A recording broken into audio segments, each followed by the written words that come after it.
اصلاح کے 100 الفاظ سے زیادہ تجربے کی ایک ٹھوکر انسان کو مضبوط بناتی ہے۔ کچھ باتیں سمجھانے پر نہیں بلکہ خود پر بیت جانے پر ہی سمجھ میں آتی ہیں۔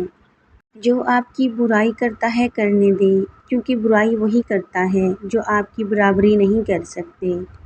کسی کی غلطیاں دل میں رکھنے کے بجائے درگزر کرو، کیونکہ تم بھی اپنے پروردگار سے یہی امید رکھتے ہو۔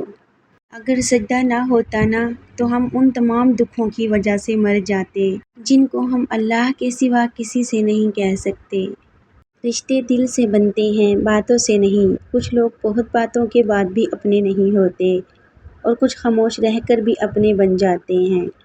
بہت کم ایسا ہوا ہے کہ قدر کرنے والوں کو قدر کرنے والے ہی ملے ہوں، ورنہ قدر کرنے والوں کو ہمیشہ بے قدرے لوگ ہی ملتے ہیں۔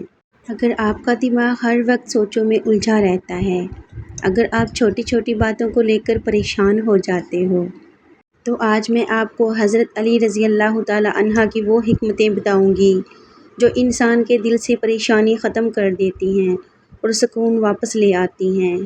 نمبر 1، ماضی پر افسوس اور مستقبل کی فکر انسان کے سکون کو ختم کر دیتی ہیں۔ انسان کو اپنے حال میں رہنا چاہیے۔ جو گزر گیا وہ واپس نہیں آتا اور جو نہیں آیا وہ اللہ کے ہاتھ میں ہے۔ نمبر 2، اپنے دل کو ان چیزوں میں مشغول نہ کرو جو تمہارے اختیار میں نہیں۔ زیادہ سوچ اکثر ان چیزوں کی ہوتی ہے جنہیں ہم بدل نہیں سکتے۔ نمبر 3، سب سے بڑی دولت دل کا سکون ہے۔ اگر دل پرسکون ہے تو انسان سب سے زیادہ امیر ہے۔ نمبر 4، خاموشی حکمت ہے اور کم بولنا نجات ہے۔ ہر بات کا جواب دینے کی ضرورت نہیں ہوتی، بعض اوقات خاموشی ہی حل ہے۔ نمبر 5، جو شخص اللہ پر بھروسہ کرتا ہے وہ کبھی پریشان نہیں رہتا۔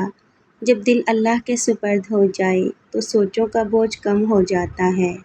اگر آپ واقعی سکون چاہتے ہیں تو سوچ کم کریں اور بھروسہ زیادہ کریں۔ یہی حضرت علی رضی اللہ تعالیٰ عنہ کی حکمت کا اصل خلاصہ ہے اور یہی ذہنی سکون کا راز ہے۔ ویڈیو پسند آئے تو لائک کر دینا، چینل پہ نئے ہو سبسکرائب کر لینا۔